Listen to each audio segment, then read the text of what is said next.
بسم اللہ الرحمن الرحیم۔ السلام علیکم۔ آج میں بیان کروں گا مسلمانوں کی حاجتیں پوری کرنے کا بیان، انشاءاللہ قرآن اور حدیث کی روشنی میں۔ سورہ حج میں اللہ تعالیٰ فرماتا ہے، تم بھلائی کرو تاکہ فلاح پاؤ۔ حضرت ابن عمر رضی اللہ تعالی عنہ سے روایت ہے، رسول اللہ صلی اللہ علیہ وآلہ وسلم نے فرمایا،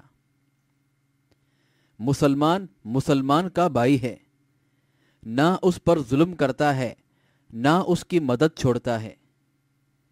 جو اپنے مسلمان بھائی کی حاجت پوری کرنے میں لگا ہو، اللہ تعالیٰ اس کی حاجت پوری فرمانے میں لگا ہوتا ہے،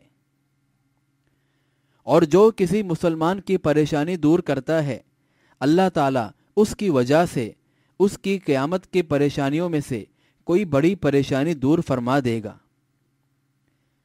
اور جس نے کسی مسلمان کی پردہ پوشی کی، اللہ تعالیٰ قیامت والے دن اس کی پردہ پوشی فرمائے گا۔ اس میں اس امر کی ترغیب دی گئی ہے کہ بغیر کسی دینوی مفاد یا مقصد کے بغیر، یعنی رضا الہی کے لیے مسلمانوں کی حاجت و ضروریات پوری کی جائیں۔ یہ نہایت فضیلت والا عمل ہے۔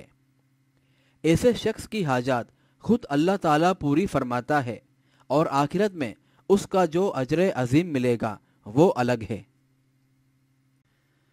اور مسلم کی حدیث ہے، حضرت ابو ہریرہ رضی اللہ تعالیٰ عنہ سے روایت ہے کہ نبی کریم صلی اللہ علیہ وآلہ وسلم نے فرمایا،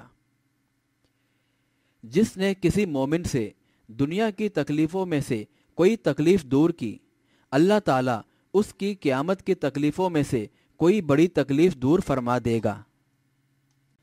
جس نے کسی تنگ دست اور بدحال پر آسانی کی، اللہ تعالیٰ اس پر دنیا و آخرت میں آسانی فرمائے گا۔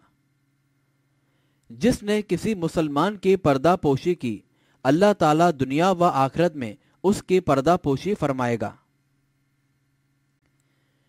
اللہ تعالیٰ بندے کی مدد میں لگا رہتا ہے جب تک بندہ اپنے مسلمان بھائی کی مدد میں لگا رہتا ہے۔